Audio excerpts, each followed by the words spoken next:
अरे यार कभी तो खाना टाइम से बना लिया कर। यार अभी तक तो तुम्हारा खाना ही चढ़ा हुआ है, तुम शांति नहीं रख सकते हो। अरे कितनी शांति रखूं यार, एक दो दिन का होता है, तेरा डेली का ही हो गया। रोज ऑफिस के लिए लेट हो रहा हूँ। मेरी वजह से लेट होता है, तुम्हें पता है मुझे घर में 70 काम होते हैं, झाड़ू पोछा करना होता है, कपड़े धोने होते हैं, साफ सफाई करनी होती है, डस्टिंग करनी होती है, तब जाकर के खाना चढ़ाते हो। तुम 5 मिनट वेट नहीं कर सकते हो। हाँ तो 70 काम बाद में कर लिया करने यार, पहले खाना पैक कर दिया कर ताकि मैं ऑफिस के लिए निकलूं। मेरे काम है, मैं अपने हिसाब से करूंगी। मुझे सफाई करना पहले पसंद है, फिर खाना बनाना पसंद है। तुम 5 मिनट वेट कर लिया करो। यार तन्नू मैं ना वहाँ पे एम्प्लॉय हूँ, मेरे बाप का ऑफिस नहीं है, रोज सुननी पड़ती है मुझे। अच्छा सुननी पड़ती है, तो यहाँ पर तुम भी तो मुझे सुनाते रहते हो। 5 मिनट किसी भी काम के लिए लेट हो जाओ सुनाने लग जाते हो। इतनी जल्दी है ना, नौकरानी रख लो। यार तन्नू तुझे पता हमारी फाइनेंशियल कंडीशन ना इतनी ठीक नहीं है जो नौकरानी रखूं, और अगर नौकरानी रखनी है तो तुझसे शादी क्यों की मैंने। अच्छा तो तुमने मुझसे इसलिए शादी करी ताकि मैं तुम्हारे घर के कपड़े धोऊं, बर्तन धोऊं, झाड़ू पोछा करूं? यार तन्नू देख, मेरा ना वो मतलब नहीं था, तू गलत समझ रही है। तुमने जिस वे में बोला है ना, मुझे सब समझ में आ रहा है। और ऐसा है, मैं नहीं करूंगी तुम्हारे घर का कोई भी काम। मैं जा रही हूँ अपने मायके, वहीं रहूंगी। हाँ तो चली जाए ना, धमकी किसको दे रही है। हाँ तो चली जाऊंगी, तुम्हारे ऑफिस आने तक ना मैं चली जाऊंगी। हाँ तो चली जाइयो यार।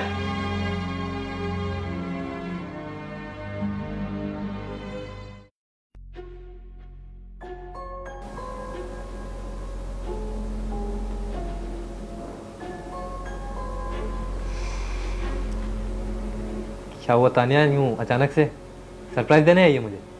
हाँ भैया, और आज के बाद मैं उस घर में वापस नहीं जाऊंगी, यहीं रहूंगी। मैं परेशान हो गई हूँ मैं उस आदमी से। ऐसा भी क्या हो गया तुम दोनों के बीच में भाई, जो तू ये बैग वैग उठा के यहाँ चली आई? क्या हो गया आपको पता है क्या हो गया? उस आदमी ने ना मेरी जिंदगी बर्बाद कर रखी है। सुबह से उसे एक ही धुन लगी रहती, ये काम क्यों नहीं किया, वो काम क्यों नहीं किया, खाना टाइम पे क्यों नहीं दिया, मेरी जुराबे का है, नौकरानी बना के रख रखा है। बाई चांस अगर किसी काम में 2 मिनट लेट भी हो जाए ना तो चिल्लाने लगता है, डांटने लगता है मुझे। तो तूने क्या फैसला किया है, अब तू यहीं रहेगी? हाँ भैया, मैं अब यहीं रहूंगी। कहते हैं घर में छोटे मोटे काम होते हैं, कितना टाइम लगता है काम करने में। अब ये छोटे मोटे काम खुद करेंगे ना तब पता लग जाएगा कितना मुश्किल होता है काम करना। मुंह पर कह देते हैं छोटे मोटे काम है, कर क्यों नहीं लेती हो? मेरे बिना देखना कुछ भी नहीं कर पाएंगे।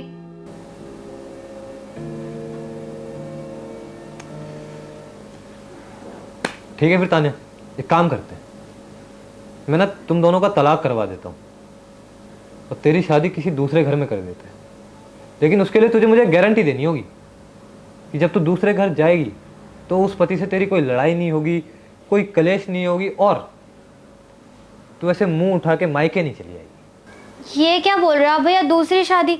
और अगर मैं दूसरी शादी कर भी लूं तो मैं आपको इस बात की गारंटी कैसे दे सकती हूँ कि वहां पर मेरी लड़ाई नहीं होगी, या मैं वो घर छोड़ के आऊंगी भी या नहीं आऊंगी? देख, अगर तू गारंटी नहीं दे सकती ना तो तुझे अपने घर वापस जाना, अपने उस पति के पास, और जैसा वो कह रहा है वैसा करना होगा, जो वो कह रहा है वो करना होगा। चल फिर अब जा। भैया ऐसे क्यों मानूं मैं उसकी सारी बात? अगर मैं काम नहीं करती हूँ तो वो डांटे तो समझ में आते, काम करने के बाद भी सुनाएगा तो क्यों सुनूं मैं उसकी?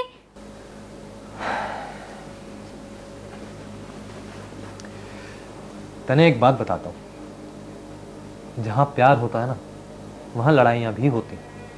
क्या हम दोनों भाई बहनों के बीच में कभी लड़ाई नहीं हुई? जब मम्मी पापा थे तब लड़ाई हुई, उनके जाने के बाद भी लड़ाई हुई, इनफैक्ट तेरी शादी से पहले भी हमारे बीच में लड़ाई हुई है। क्या इस बीच हमने कभी ऐसा कुछ किया कि मैं मुंह फुला के घर से चला गया या तू मुंह फुला के घर से चली गई? नहीं ना। सेम, एक घर को चलाने के लिए दोनों की तरफ से एफर्ट लगते हैं। अब जब हम इस घर में रह रहे थे तब मैं बाहर जाता था कमाने के लिए ताकि ये घर चल सके, और तू इस घर में रह के इस घर को संवारती थी ताकि ये घर सही से चल सके। बस यही चीज तुझे उसके घर पे करनी है। जब वो तुझसे कहे खाने की तो उसे खाना दे। वो क्या मांग रहा है? उसे साफ कपड़े, प्रेस हुए हुए चाहिए, टाइम पे खाना चाहिए, बस इतना ही तो करना है तुझे। और रही बात अभी नौकरानी की, जब उसकी हैसियत हो जाएगी तो वो नौकरानी भी रख लेगा, और उस दौरान उस घर को मैंने तुझे करना है। और एक राज की बात बताऊं, हर पति के दिल का रास्ता उसके पेट से होकर जाता है। तू ना उसे अच्छा अच्छा खाना बना के खिला, साथ में बैठो, बातचीत करो, और ये छोटे मोटे गिले शिकवे अपने दूर करो, बजाय इसके कि यूं मुंह उठाकर अपने मायके चली आई। आप सही कह रहे हो भैया, मुझे ऐसे नहीं करना चाहिए। मुझे बस यही दिखता है कि वो मुझ पर चिल्लाते हैं, गुस्सा करते हैं। मुझे ये नहीं दिखता कि वो ऑफिस में काम कर रहे हैं, स्ट्रेस में होते हैं वो। और अगर उन्होंने मुझे कोई भी काम जल्दी करने के लिए बोल दिया तो मैं कर दूंगी, तो कौन सी बड़ी बात हो जाएगी। और खाने जैसे मुद्दे पर लड़ाई करना ये तो गलत बात है ना, क्योंकि खाना बना कर देना ये तो मेरा फ़र्ज़ है। जब वो मुझे किसी चीज़ की कमी नहीं रख रहे तो मैं उन्हें किसी चीज़ की कमी क्यों रखूं। पता नहीं भैया आजकल क्या हो रहा है, हम दोनों के बीच में बहुत लड़ाइयाँ हो रही हैं। और मुझे ऐसा लगता है कि जितना हम दोनों लड़ते हैं ना, उतना कोई पति पत्नी नहीं लड़ता होगा। और इतनी सी बात पर यही सोचकर मैं घर छोड़कर आ गई। जाने मेरे बच्चे, घर छोड़ना बहुत आसान होता है और रिश्ते निभाना उतना ही मुश्किल है। तो अपने रिश्ते को निभा और घर जा, साथ में बैठो, बातचीत करो और अपने गिले शिकवे दूर करो। समझ आई? ठीक है भैया, थैंक यू सो मच भैया। ठीक है, मैं चलती हूँ।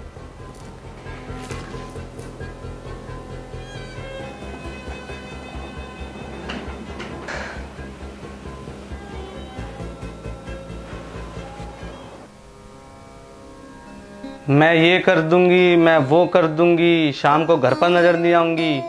पता था मुझे कहीं नहीं जाने वाली तू। हाँ तो क्यों जाऊँ मैं घर से, भला अपना घर छोड़कर कौन ही जाता है। बड़ी जल्दी याद आ गई। अगर सुबह याद आ जाती तो सुबह लड़ाई थोड़ी ना होती हमारी। अच्छा सुबह के लिए सॉरी यार, सारी गलती मेरी थी, सॉरी। चल ठीक है, ज़्यादा सेंटी मत हो, मैं भी कुछ ज़्यादा ही बोल गया था, सॉरी। अच्छा चलो ठीक है, तुम फटाफट फ्रेश हो जाओ, मैंने आज मटर पनीर बनाया रायते के साथ। ठीक है, मैं फ्रेश हो के आता हूँ तो उतने खाना लगा। ठीक है, तुम फटाफट फ्रेश हो जाओ, मैं खाना लगाती हूँ।